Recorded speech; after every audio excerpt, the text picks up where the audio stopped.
Thanks for stopping by Big Top Gaming. My name's Brian, And I'm Ethan. and today we've got a Brawl Machine battle report between Grymkin and Retribution. Ethan, why don't you take us into your list? Sure. So this week, we are playing with some week 3 CID stuff since the Ret Sid isn't going to be finalized till like March. But this week, rocking my boy Gary 1 in Shadows of the Retribution with a Manticore, a Demon, one Mechanic, a Min unit of Strike Force with UA, and then a Min unit of Infiltrators with Eiryss. I'm really excited to try the list, and then the specialists are a Void Archon and Scythe. And the points are a little bit off because this is, of course, has the old rules. So like I'm playing 2 points down because I'm 1 point down in my battle group and 1 point down from the Infiltrators going down to 8. And for my Grymkin list, I was kind of looking around, and I feel like it's been a while since Grymkin's been on the channel. At least that's what it feels like to me. And I decided to pick up King of Nothing. I was looking around, and I think that the King of Nothing is the final Grymkin Archon, Jesus. The final Grymkin Warlock that we have to put on the channel before we've played all of them, because I think we played a child game once. I think you had a child pairing, and then you dropped. Yeah, so the Dreamer. child still needs to get in there. I mean, she was in a pairing. Yeah, she was. So that'll happen eventually. But anyways, to get back on track here, the King of Nothing is bringing a pretty like standard battle group. It's almost every single heavy. I mean, it is every single heavy in the All three of them. Grymkin. Yeah, right. So the Cage Rager, the Clockatrice, the Skin and Moans. We're taking double Crabbits as the requisition point in this one. I'm bringing Weird Wendell because I just wanted to see if the hype was there. Not that there's hype around him. I think maybe his mom hypes him up, and that's about the only person who cares. I have a Gremlin. Yeah, I'm a Gremlin Wrangler. And then So stupid. it's bad. So I also bring a Min unit of Dreadrots because Sands of Fate's a really good spell for him. And when it comes to the specialists for this one, I'm going. It's not weird. It's just different, right? I'm just bringing a Rattler and a Gorehound in case I need to switch out one of the heavies or switch out the unit and pull in another beast. Because like King of Nothing wants a bunch of beasts, and in Brawl Machine that's kind of hard to do the way he utilizes them.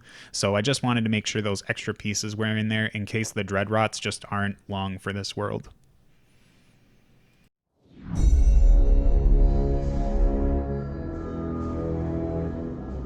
So I won the roll. I rolled a 1, but thanks to the theme benefit of re-rolling, I rolled to a 6. I know, it broke my little Grymkin heart. So I decided since I won the roll, I could be super cute and ambush Eiryss 3 and the Infiltrators, just so basically like it's pseudo advanced deploy, and then I could see where Brian was going to go. And on this scenario, like I can attack either side of the flags. Both of us are super light on solos. We both have 1. We like rolled the worst possible scenario for Brawl Machine for these two lists. I mean, I have 2 units, so it's just like, let's fight over the middle. I'm respecting his walk, or his running the, what, I can't remember the little dude's corpse boys. The Dreadrots. Dreadrots and Sands of Fading, and then like Ashes the Ashes. So I'm just staying back a little bit. The Demon is proxied by Discordia because we couldn't find our Demon. Yeah, my Retribution is a little weird looking. And the Demon trampled 8 and repoed 3. And then Garryth just runs up the board, and that's pretty much me.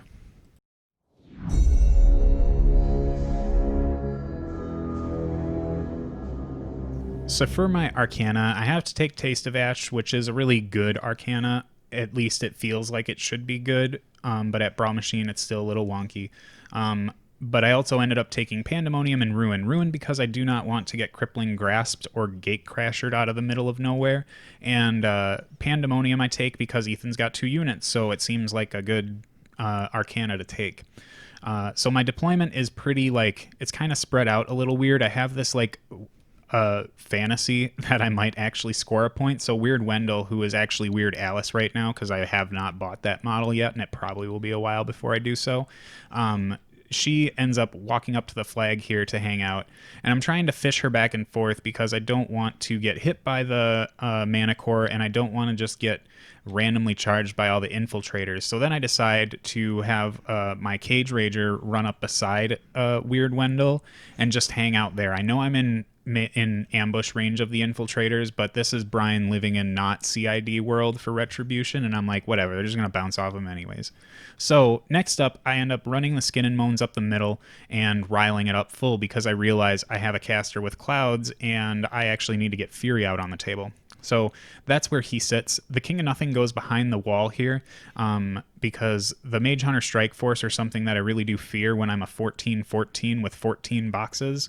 And Garryth's Feet is also no bueno for a person who has a bunch of Fury, and that's how they try to survive. So I end up putting out a bunch of clouds, and this ensures that Ethan has to use the mini feat on the Mage Hunter Strike Force if he wants to do anything, and then the rest of my army just kind of runs up into position. I want to make sure my Crabbits are close to me so I can start shield guarding with those with the Skin and Moans or the King of Nothing in case shots come at me. The Clockatrice takes up position behind the clouds too, and then the Dreadrots start running up to kind of get into good positions for Sands of Fate, but they're just baiting out that mini feat.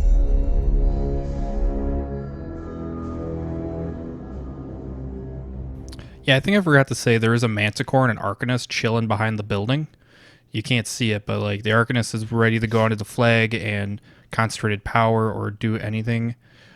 So now I believe I'm just deciding, like, do I ambush? And I think I want to go for the Cage Rager because I don't think Brian respected how well, like, how hard hitting infiltrators are now. Like, we had talked about, like, Thyron because that was one of the lists I was debating running, but, like, we'll talk about him at the end. But with Gang and Combo Strike, the infiltrators get up to POW 14, which is still really, really respectable. And they're only dice -5 on his heavy. And the way I can ambush and charge at the angles, I believe I can get 4 to 5 on it. So I'm like, we're doing this. Gary, I'm still like, I ran him the full 14 just to try and leverage his feet. So like, I don't have any of my upkeeps out. There I'm measuring, like, can Gary walk into the woods, get line of sight around the cloud, and see King? Because I'm like, do I want to try and show Gary's assassination potential top of 2? And like, he would need a boosted 12 to hit him behind the wall though, because he's only rat 6. So I was like, nah, it's not worth getting Gary murdered this early. Especially with 2 Crabbits sitting over there. Yeah, because I figure, like, if I hit both of his shots, you shield guard those, and then, like, I do one big CRA into him, and then hope that puts him down. I was like, nah, that's dumb.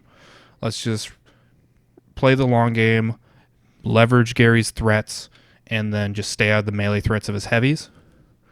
So the Manticore is just getting ready over there. Arcanist popped a Fury on it, because the way Wendell is placed, he's jammed between the Cage Rager and the Obstruction, so there's not actually enough room for the base of the medium base guy to fit on him completely. So, because it has to cover the entire base, right? Yeah, it has to replace the model, so if he can't fit there, I believe that the model doesn't pop out. Yes. Because you can't replace it. And I don't think Least Disturbance applies to replacing models. It does not, because I have killed Alice that way, because then she can't turn into Big Alice. Mm-hmm. So the Strike Force decide to pop mini feet. A couple of them are aiming, and my goal is to try and just murder the Dreadrots so he doesn't have any Sands of Fate targets to dig deep. Because you've seen me play Mossera on the channel. Like, I really respect Sands of Fate and just leaping around the board and murdering stuff. And if he can get close to me and ashes to ashes off my infantry, like, if you roll high on those leaps, like, that's just auto-dead Mage Hunters, and I don't want to live in that world. Yeah, I really like the King of Nothing's kit into Retribution. I just needed to get more Dreadrots, because right now I've lost 3 already, and the hits keep coming and they don't stop coming. Yeah, but now my tough checks wake up, and I believe we're at the point now where all 3 of my Dreadrots that were left, that they came out of it ahead. So. Statistical magic performing right before your very eyes. And then I repo back 3 inches to be outside 10 because I didn't factor it in turn 1, but I have stealth, and I thought the king had eyeless sight, but he doesn't. Only when he brings a Frightmare, the penis horse. Yep. So to keep safe, if I'm outside 10, they can't walk 5, get Sands of Fated. Gary backs up outside a clock threat, pops Mirage onto the Mage Hunters, and like he can get an assault spray on me, but I'm camping 4. Yeah. And I was like, if you want to give me a clock for a spray on me, that's fine, because I'm also outside Cage Rager threat, and I'm banking on it dying. So the Manticore went, walked up, boosted the hit, killed Grendel. Grendel didn't get the poop out of Gremlin Swarm. And then thanks to my sweet Field Marshal now, I get to Repo 3. And then I Repo 3 just outside of Clock Threat.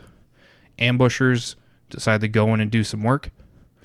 Yeah, I don't think that people respect Reposition 3 on Warjacks all that much. Like, it's just a really good thing. Like, I've played enough Hammer Strike to know that's the real reason why you play that theme. And, like, just having it as a Field Marshal is really cool. Oh, yeah. And, like, every Retjack has a gun, so it's just, like, you get use out of it every game. And for the Speed 5 ones, like, I did turn 1, I trample forward. We missed your 2 massive damage rolls where you rolled 664 and 642. And then there's a trip 5. Yeah, it's just like it's a little rough for that Cage Rager over here. So, like, I definitely lost that whole flank. 3 of them left it on 1 box, I think. Yep. Like, I blew up the damage. I got 5 of them on him, and the Manticore did a boosted hand cannon shot on him because I rolled 2 shots. Mm-hmm. And here we're getting into some weird interactions of like, oh, they have Repo 5. That's cool. And then I look at Eiryss's card, and I'm like, she doesn't have Repo. And Repo is not granted to the unit from, like, Infiltrators base have Repo 5. Isn't that what one of her things that she did to the unit she attached to before did was give them Repo? Yes. So they ended up stripping it off of her so she doesn't work as well with Infiltrators. At least I think so. Like, I'd have to check. Like, I was flipping back and forth from the old rules during the game.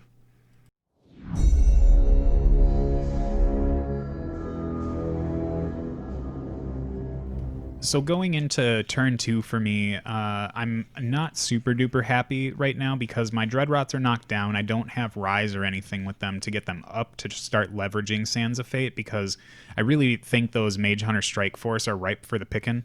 But unfortunately, I just can't get close enough to do anything. This is where I actually thought that I was close enough to do it. So I put 1 in range of being able to ignore stealth, and then Ethan reminded me that it was his intention to get them outside of 10, and there's a good chance that I sloppily measured my my Dreadrot up here.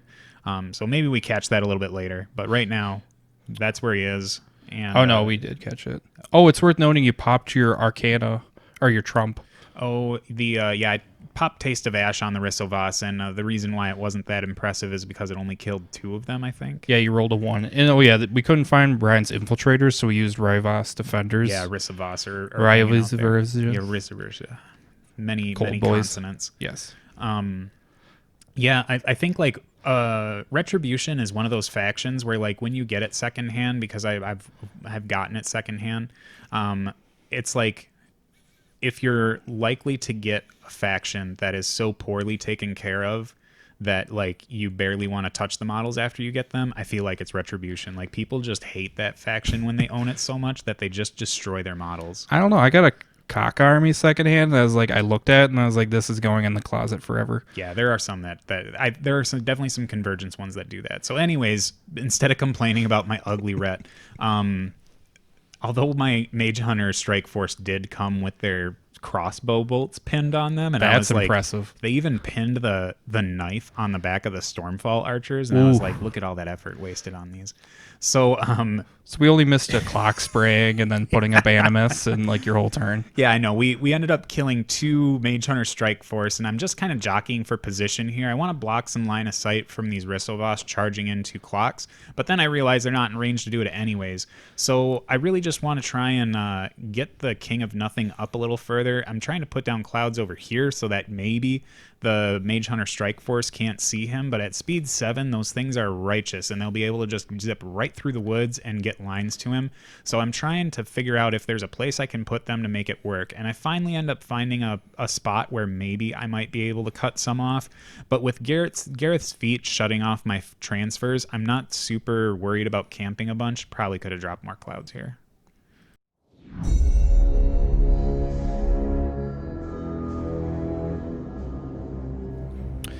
Yeah, with the Mage Hunters having Mirage on them, they threaten 21 inches. So like he put the clouds so I can't walk and get into them, and I already popped mini feet.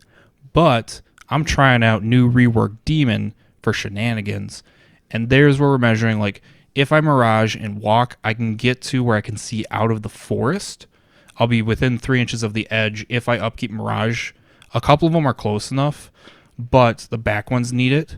And I'm like, okay, if I shoot that Skin and Moans in front of your caster, I will pull him in with the mini Hellmouth effect. Because if you don't know the demon gun, if it hits an enemy model, you can have enemy models within 2 immediately pulled or pushed 2 base to base with the model. So it's like it's a pseudo Hellmouth gun, and I'm staring down the barrel of a Skin and Moans that you're within 2 inches of. Yeah. So I'm deciding allocations, and I'm like, is this the turn? Like I could go for attrition. Like I'm up a heavy. I still got I can finish off the Dread Rots, and I can just try and play the long game of I scored a point, he didn't score a point. But I really wanted to show Gary's assassination potential, because I think Gary has always been the best assassin caster in Ret. He's back to being Scary Gary. Scary Gary's back. So I end up upkeeping Mirage, because I'm going to be doing it in there. I'm just confirming all the distances before I place it in case I get shaky hands. So apparating 2. I allocated 1 to the demon, so the demon's sitting on 2. I run the Infiltrators, because now Eiryss grants mark target. So now the Skin and Moans has mark target. The bubble where King of Nothing's going to get pulled has mark target on it, and I'm just chilling, waiting. So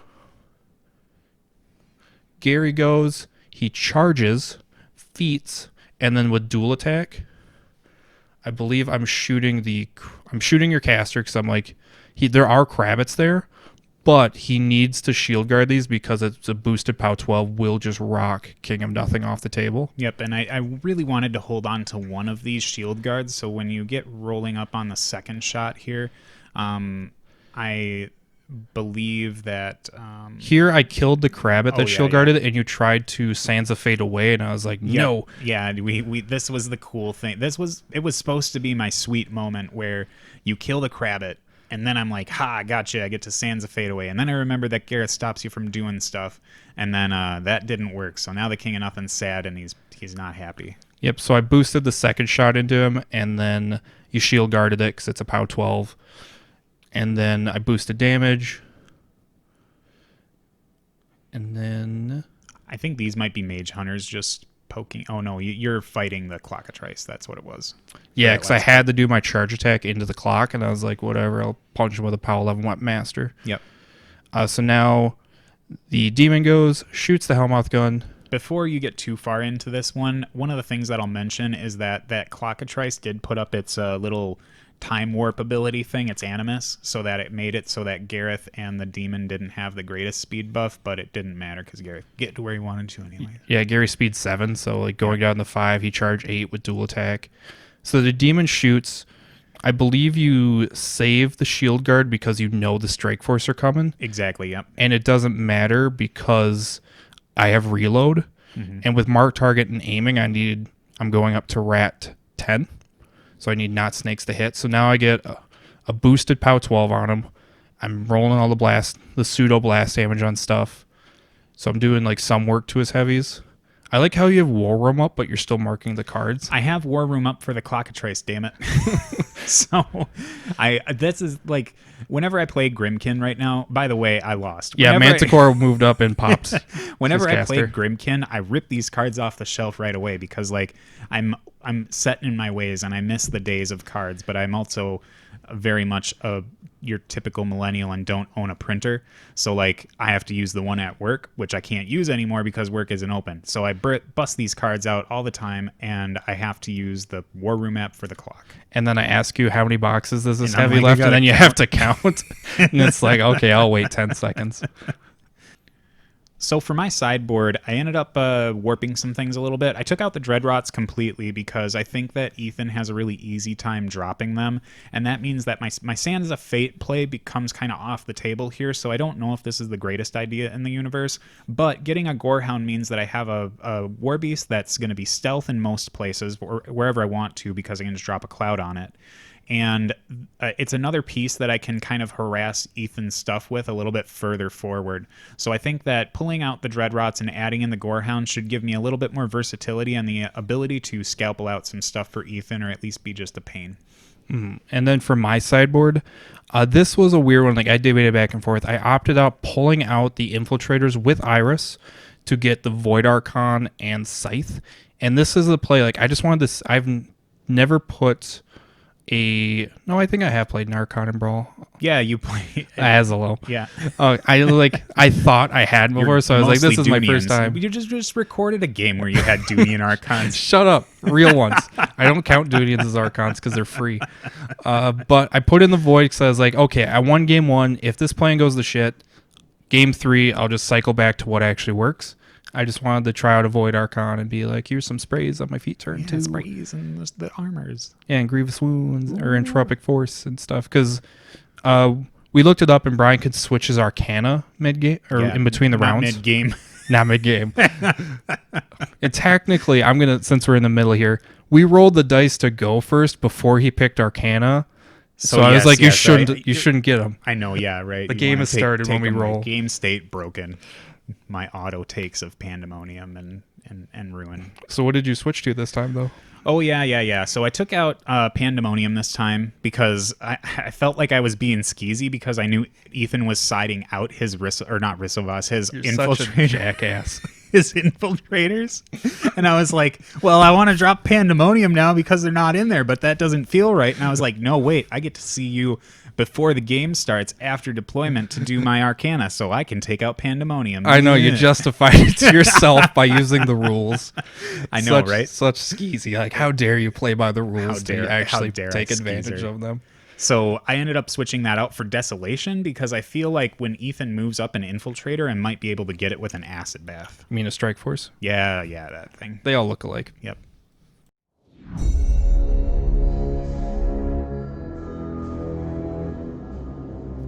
So I get the top of the turn. I just say, Ethan, I'm taking first turn. And as we played this game out, I don't know what was going on in my head, but I was like, I want the side that I'm on right now because I can, the way that the forest is shaped curves out better this way. And then I didn't pay attention to the fact that it's really easy to connect the gap between the building and the forest. And I was like, yeah, I just should have taken that side and had a better cloud wall, but I didn't. So I'm back on this side again. This time, instead of going for that flag, I'm just going to abandon those and say, whatever. I'm not going to go for scenario on this, and I just need to try and make sure that I don't lose on it. So the Cage Rager, the Clockatrice, and the Skin and Moans, we all brick up in the middle and just run forward. I don't try to get Scything Touch out on the Skin and Moans right away. I just decide to run the King forward, and it's got its ups and downs, right? Because I can broadcast my control area a little bit wider, but then not having that on the Skin and Moans right away makes my spell output for the later turns a little weird. But it's a risk I'm willing to try out. I don't play King very much. I think I played him once when they first came out, or him once when he came out, and that was it. Yeah, and you tried to take Shadow. Yeah, that was not Shadow. It was Shroud. Shroud, because his command is 1 inch, and I was just like, yep, that's bad. So Gorehound lives in the forest with Wendell to get that prowl going, and hopefully Wendell can do some work.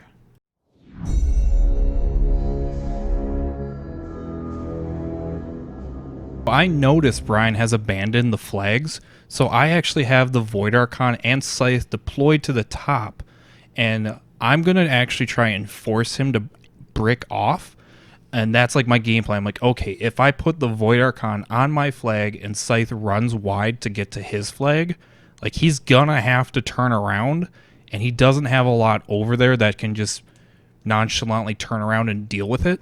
So I'm gonna try and leverage scenario, and I know Brian is really respecting the assassination threat, because we even walked through, if you don't know what all Gary One's Feet does, I'm going to read it for you, and I'm reading it very slowly as I've pulled up in War Room. Read for the viewers, Ethan. So for 1 round, while in Garrett's control range, enemy models cannot cast spells, channel spells, spend focus or fury points, or be moved by place effects. So it shuts off transfers, and the caster can't spend fury or cast spells, and I shut off his arc node, and I shut off Time Stutter. Time Stutter.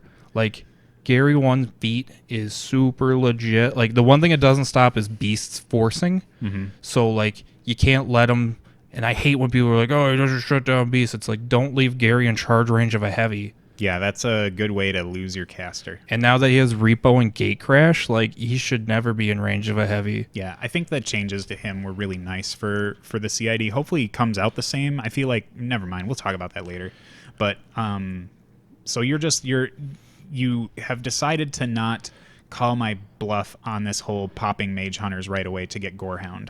No, I'm not going to take that bait. Oh, the threat of the mini feat is worth more than popping at turn 1. Yeah.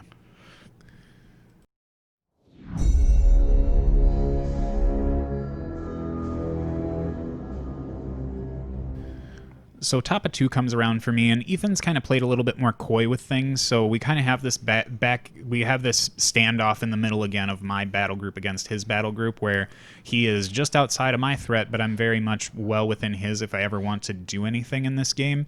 So I need to try and make some sacrifices, so to speak.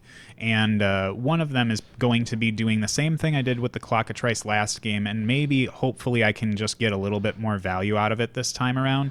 Maybe I'm hemming and hawing a little bit too much here because Brian, when he played this, didn't know what he wanted to do, but I know what I want to do right now. So my goal right here is to just try and get the Clockatrice moving up and move his 6, spray some things down, maybe get some damage on that Manticore, and then put up my Animus again to try and stop them from charging anything behind the Clockatrice. Like, I think the Clockatrice taking a digger for baiting out your battle group is a fine trade. Like, I don't mind that so much.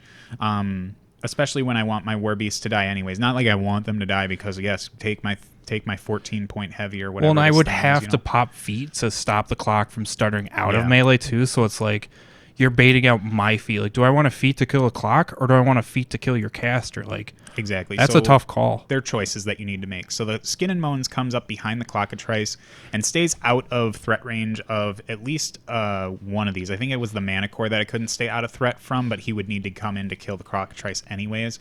So the next thing is the Cage Raider comes up. Make sure he gets within 8 inches of the Manticore, which he has the ability to. I'm also pulling in a Crabbit so that I can shield guard away this Hellmouth shot and make sure that you can't mess with the kind of trap that I've laid for this this neg 2 speed bubble. I know that is an Animus that people don't often use because very rarely does it ever matter, but I think in this case where I can brick really centrally and stop you from getting into my backline War Beast by giving you my Clockatrice, I think that's where the utilization for it really comes in handy, but your Hellmouth gun is really going to mess that up. So the Crabbit lives behind the Clockatrice so that I can shield guard that away and not worry about it. I believe next is the King of Nothing going, and we're shooting dust or death to dust or whatever it is, and I roll abysmally. Like, I roll triple 1s on a damage roll, and then I roll double 1s to hit on one of those, so like the King of Nothing just is not in a good place. So instead of keeping him somewhere where he's going to just get rocked by Mage Hunters, I put him behind the hedge or the wall is how we're playing it, and that means that I can at least stay a little bit safer from those Mage Hunters. I think there's a couple that might be able to get into me. So I'm existing back here, and I put the Crabbit up to where I can shield guard from the Crabbit with his ears down, and also be able to shield guard from the King of Nothing in case Ethan wants to go for like a big CRA or something. Next, I put up Wendell behind the wall and the Gorehound by the flag just to take up some space.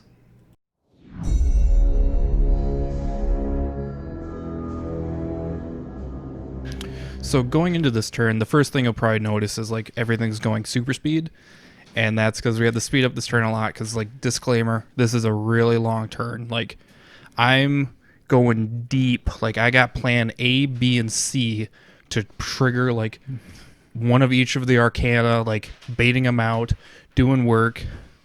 Because like I haven't been able to leverage Crippling Grasp because he took Ruin and I don't have an Arc Node. Because I wanted to go, it gets weird with the battle group points, and like I wanted the 2 units.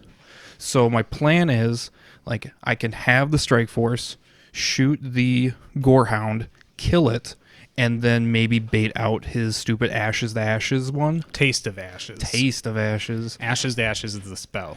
Yep. And then I'm like, okay, if he baits that out, then I can Crippling Grasp a heavy, repo away, and then like do some work there. And I'm like, okay, if he doesn't trigger Taste of Ash, and then he saves it for Ruin, that means I can do this other stuff. And yeah, like, and also like Brian has left the flags completely undefended.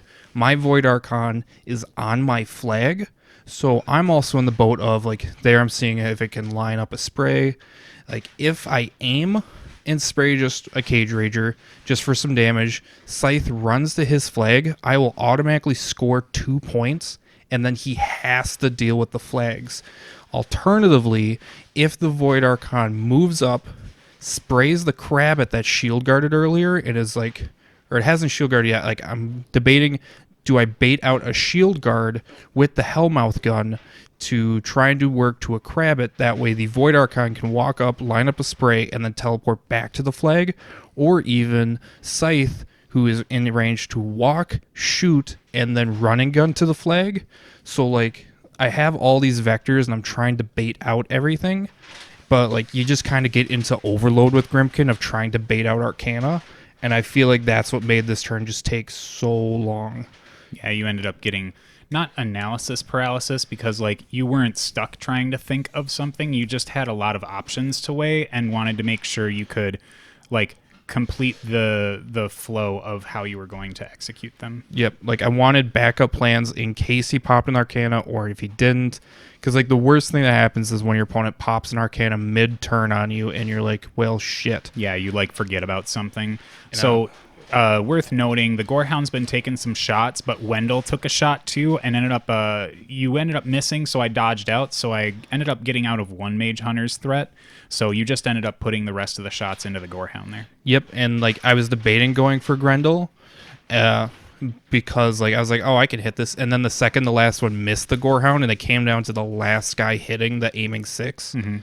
I did kill, and Brian puts out a Cloud with his free spell.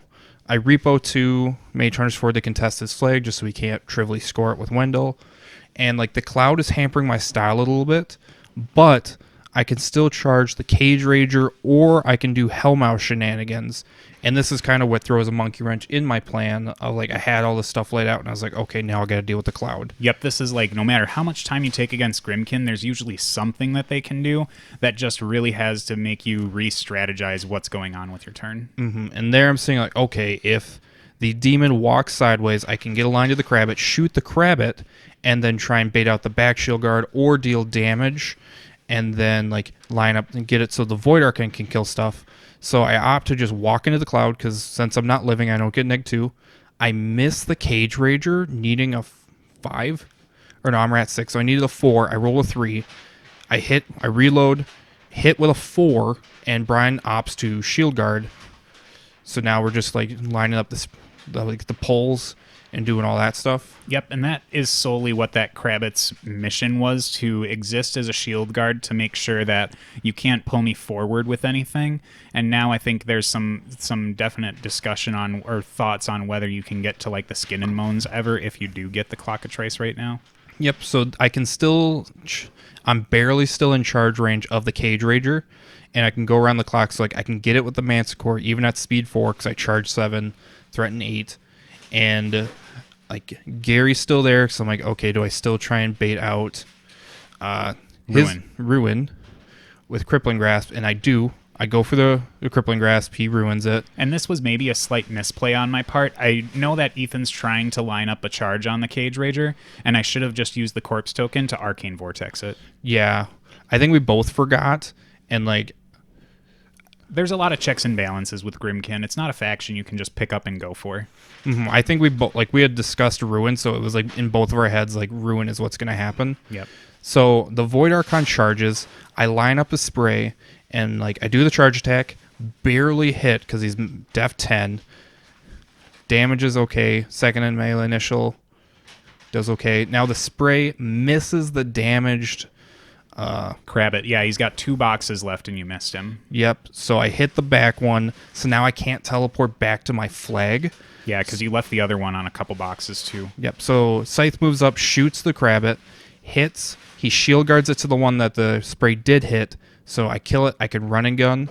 So now I'm going to auto score 1, which isn't as good as scoring 2, of course. So now the Manticore goes in, rolls Snake Eyes for damage, rolls a 6. At dice +2 with concentrated power and Dark Shroud. I buy an attack into the clock and miss and then repo.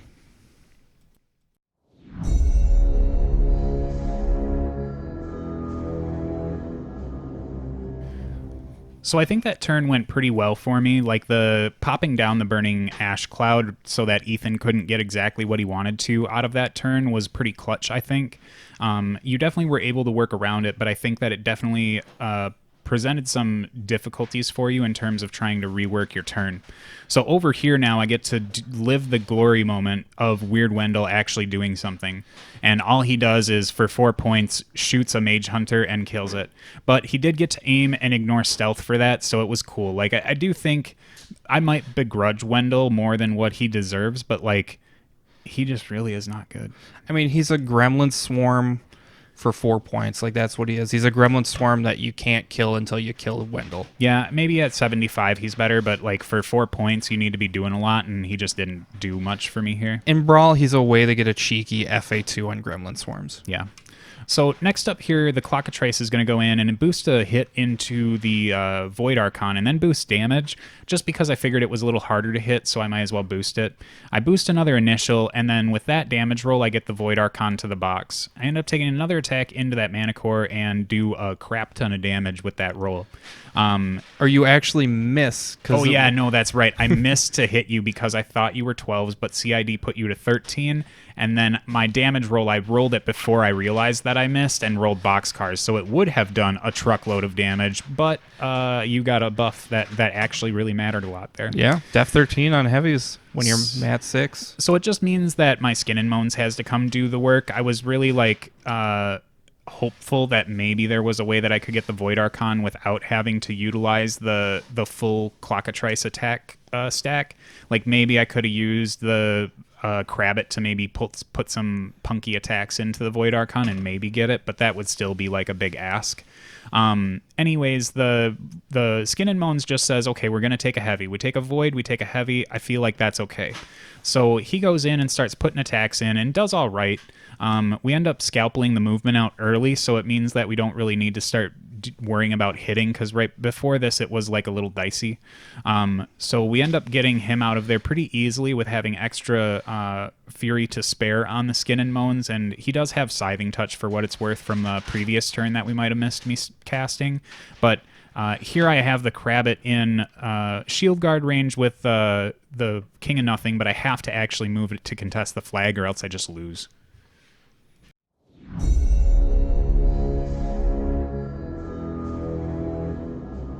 Yeah, originally Brian wanted the Crabbit next to King of Nothing, so I couldn't just trivially kill him. But if he didn't, I would go to 2 on his turn from Scythe. Gary would walk to my flag, and I'd score another 2 and just win. So there we're measuring Gary walking around the building. I'm down to 6 minutes, so like I could push scenario, but I have a heavy down. I was like, can I kill a Skin and Moans in 6 minutes and then score 2 flags? And I was like, I'm just gonna shoot your caster with Gary. So Gary has speed 7. You can't see him tucked behind the building, but he allocates 1 to the demon. He walks around. He feats. He boosts the hit into King of Nothing, needing an 8. Misses with a 6. Takes a second shot. Boosts the hit. Hits the 8. Boost damage, and I roll a 9 at dice -2, so I do 7. And now here the Mage Hunter Strike Force are going. I walk a dude, and then Brian triggers Desolation. Yep, this was my trap card for sure. although I probably didn't position the acid pool quite right because Ethan's able to skirt it a bit. I wanted to get this in here to try and drop 1 wound infantry, but unfortunately it just isn't going to work out the way I want it to. Does it auto point or just corrode you? You know, I'm pretty sure it just corrodes you, so this was probably not as cool of an idea as I thought. I thought it was a hazard cloud that I dropped at first, but now I'm remembering Desolation is just an acid pool, so no, it was not cute. It was just... It was not what I wanted it to be. And like they hit the shot and they left him on 2 boxes. Yep. So right now I'm feeling great, but then I realized that stupid demon's over there. Well, I mean, Scythe moved up and we missed me rolling. I'm sorry, we did miss you rolling Scythe. Yeah, Scythe moved up, shot him in the butt, and then a POW 10 weapon master shot put him down. Yep. And then I think you just went through the motions of like, well, the demon could go over here too if this doesn't work out, and then do that too. So Garryth is still just a really like powerful assassination focused caster, and with the King of Nothing being extremely spell focused, there's 2 things that you kind of get me on real hard. First, I have phenomenal. I have a good Fury stat, so usually I can camp to survive because my actual stats aren't all that bad. And then I have really good spells, but Garryth ends up shutting a lot of that down. And some of my defensive capabilities come from being able to like scooch out of there when something weird goes on that's not my turn. But Garryth ends up shutting that down too, and more so with even the place. So if he didn't shut down spells, I still can't move around a lot. So this wasn't a real great matchup for the King of Nothing. I think that I'm in this weird boat where I think the King of Nothing could be really, really good in Brawl Machine, but with him trying to utilize his war beasts as resources to make things happen, I think that there's a little bit of anti-synergy or scornergy, if we want to call it, of trying to actually play the game and play the game the way that the King of Nothing wants to play it, and trying to play the game the way Brawl Machine wants you to present your army. You want to be able to stick around, you want to be able to do work, but the King of Nothing is kind of like, well, you're getting a +2 armor swing on all my stuff, or a -2 armor swing on all my stuff. So it gets a little wonky with him, especially since Crabbits are such a huge part of his plan, and I can only take the 2. Yeah, I mean, at least you can still get 2. And I agree, like, King of Nothing, he's one of those casters that can be really good in Brawl. Like, I firmly believe, like, any caster that can bring a Cloud Wall is already, like, a foot up on your opponent going into the game. Like, if I was not playing Strike Force, that Cloud Wall would absolutely shut me down. Like, if you do not have an answer for a Cloud Wall that takes 0 investment from the army, like, okay, you spend 6 to 8 focus or fury to put down 3 to 4 clouds, and like that's all it takes. Like, if you don't have a Cloud Wall answer, your opponent gets to set the board and like the line of engagement, and like you can't stop it. Well, in the way that most people follow terrain rules these days, I know that one of the big things that we utilize is that Crimsy app, right? And I'll leave a link to that in the description below, just like our podcasts. Yeah, that don't exist. Yeah. So usually people are putting line of sight blocking terrain somewhere around the middle of the table. So in Brawl Machine, when you can connect that and expand out your Cloud Wall network, it's really easy to do and really punishing. But against your list, it was just another thing that you were able to mitigate. So like the King of Nothing had to get really creative and hope for the best when it came to trying to take away some of your tools, and he just couldn't quite get there. Mm-hmm. And Gary, like, he's been the caster on my radar for the Ret CID of, I was worried he's going to slip through. Like, when they said he was getting Crippling Grasp, I never got the cast at this game, besides the one time you ruined it. But I did ruin it. You did ruin it. But, like, his feat is the most, like, powerful assassination feat, like, pretty much in the game. And it's been, like, justifiable because it's been tied to this caster that doesn't do anything. Yeah, Garryth was just kind of mopey before the CID. I mean, like, maybe in early Mark 1 or early Mark 3 and maybe like mid Mark 2, he was pretty powerful. Like Mark 3 pre-theme machine, like, people, I was even hyped for Gary, and then you're like, why not play Ossian, who just kills stuff better? Yeah, you don't need to worry about someone using their transfers or their power field if you're just doing better damage. Yep. And now, like, he's got a good spell list. His assassination threat's so much farther now with dual attack, gate crasher, like the repo. Like, everyone spent so much time on the Thyron interactions and the negative play experience caster Falxier, because like she was literally negative play experience and like impersified. I can't say the personified week 1. Like, she took everybody's like input, and so did Thyron, because it's like, how do you look at week 1 Thyron and not realize like why were Tridents allowed on the feet in his battle group? Like, how did that get through internal playtesting? And I feel like that dominated all of the conversation.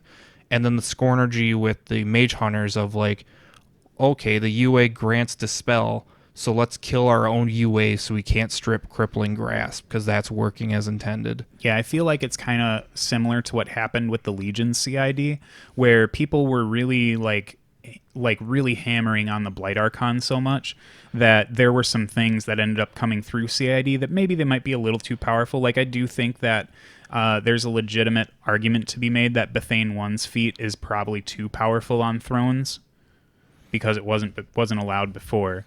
And I don't think anything else came out too over the top otherwise, but I think that's maybe the one thing that might have crept through that could have maybe not happened. I mean, the Archangel is now the best Gargantuan in the game, but I don't know if that's like over the top or just shows how shit other Gargantuans are. I think it probably is the latter, where it shows that the other Gargantuans could really use a big leg up to get on the same level as the Archangel. And like Falster's whole kit was just, man, that was so negative play experience. Like, how did that get through?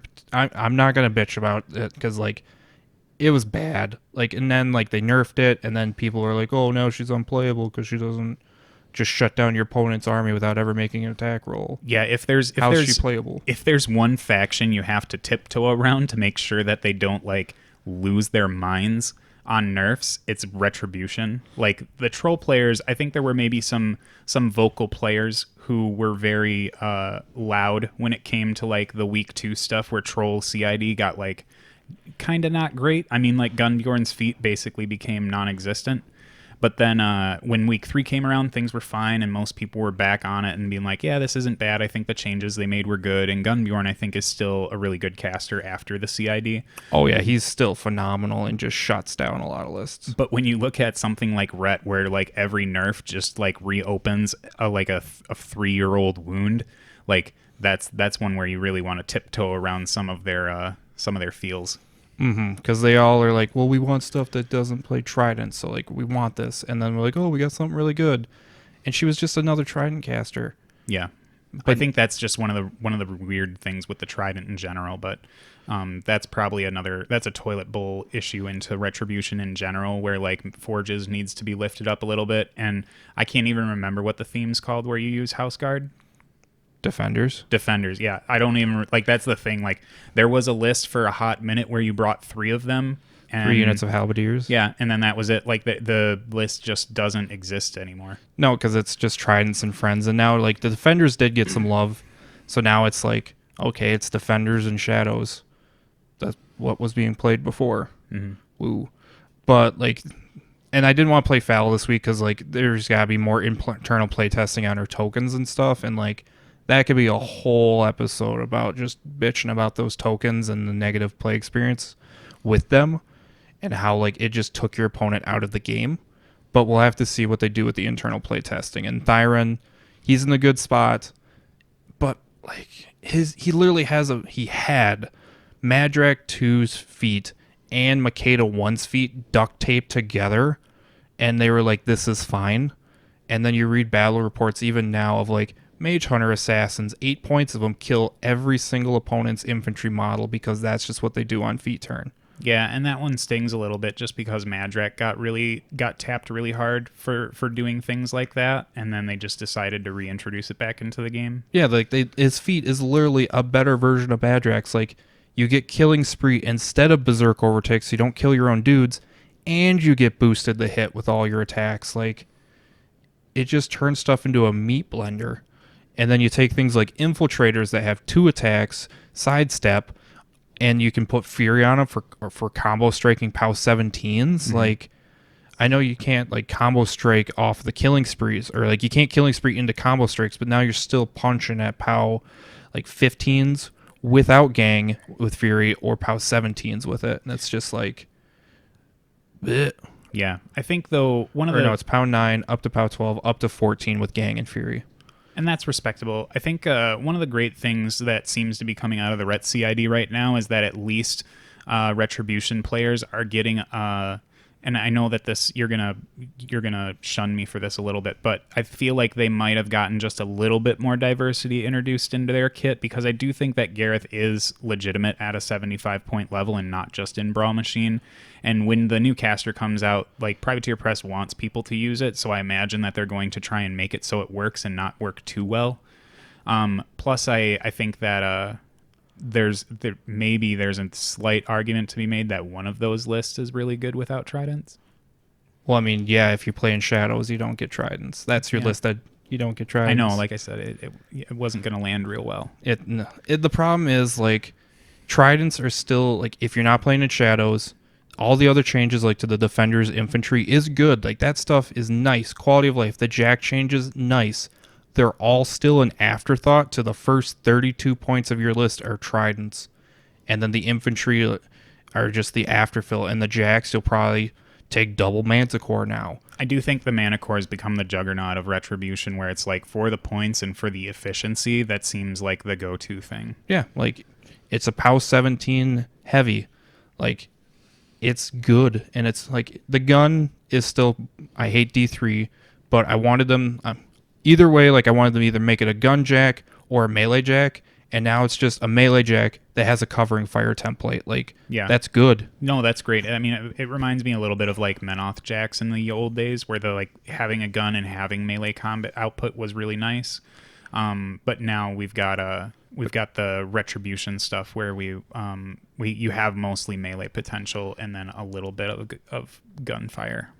The problem is now, like, the Manticore just kind of outshines those really expensive, like a Banshee for 18 points, or even the new Jack with the single-shot armor-piercing gun for 17. Like, most casters just want their battle group points, and, like, a Manticore is just better, in my opinion. Like, it's just a good beatstick heavy, and it just happens to have covering fire, where the other Jacks are still in this limbo world of, like, we want to punch good, we want to shoot decent, and it's just, like, you do both, but you pay for it, and it's not good. Yeah, I will 100% agree with you on that one, where it does, like, even when the Manticore got his changed the way it is right now, at least in CID, I was like, how many Manticores do I own, and how many can I put in a list? Because I feel like that would be pretty efficient in the future. But the expense of the other Jacks, like, I would love to start seeing more variety in Retribution Jacks, because I think for the last couple years, it's been really stagnant and similar, especially since Helios has kind of fallen off the radar. Yeah, Helios not being in the SID was just like, I was sad. Yeah, because Helios deserves to, like, his concept is interesting, and he should have rules that really match that, but unfortunately, the Hyperion, if you're going to play a 120, that's not a battle engine, you're playing the Hyperion. It's just the way it is. The problem is, Hyperion's cheaper because PP puts a price tag value on points for versatility, and the Helios, with all of its different auras and its push gun, has versatility on a Colossal with no damaging gun. Yeah. So, like, why would you ever pick a Helios for more expensive than a Hyperion when you need it to do work, especially in the meta of shit just kills 120s? Like, when you have these themes that just swing strength swings like 6 to 8 to 10 trivially, and it's just like, you need your Colossal to do work before it just dies. Yeah, you need that threat range on the guns. Like, the guns are helping them survive. It's one of the reasons why I think the Mountain King's not super duper played, or really the Sea King either, because they have their melee output, and granted, trolls have ways to get them there, and that's where some of their value comes from, is the threat extension. But when you look at 120s in the Gargantuan world of trolls, you're usually going to be seeing Glacier King. Yeah, just because it's got a bigger threat. Yep, it has a good gun, a good animus, and like I've played Helios. I loved Helios. I owned 2 of them. I ran Pacific Rim at one of the ATCs with Calissa, so I had like 2 Helioses and a Hyperion, because like, it's super cool with Force Barrier, you do the +2 defense thing, and Blur, you have a def 19 Colossal against shooting. Like, That shit was funny. But now, like, shit just kills Colossals. Yep, they're not as survivable as they once were. But anyway, with the Jacks, like I do think that there is just an overarching issue of Privateer Press kind of having some confusion in how to work with their warjacks, where it seems like at any given point in time in history, there's only a small handful of warjacks that are available in a faction that are actually worth putting on the table. Like with Khador people, you could say the word Decimator, and most of them wouldn't know what jack you're talking about unless they, basically started with Mark III and played that battle box until they got blue in the face from like screaming at the Decimator not being a good jack. Because like there just are so many things that just don't. I don't know what it is. Maybe it's a meta thing, and like depending on the state of the game is when these things fade in and out. But honestly, I haven't seen a Hammersmith on the table in forever. In a Reliant, find someone who wants to play a Reliant in today's game. Well, I mean, every jack that has a gun and a melee weapon has the extra points for versatility. And then Ret on top of it, because their gun isn't linked to an arm, so they have 2 melee attacks and a gun, they pay extra for it.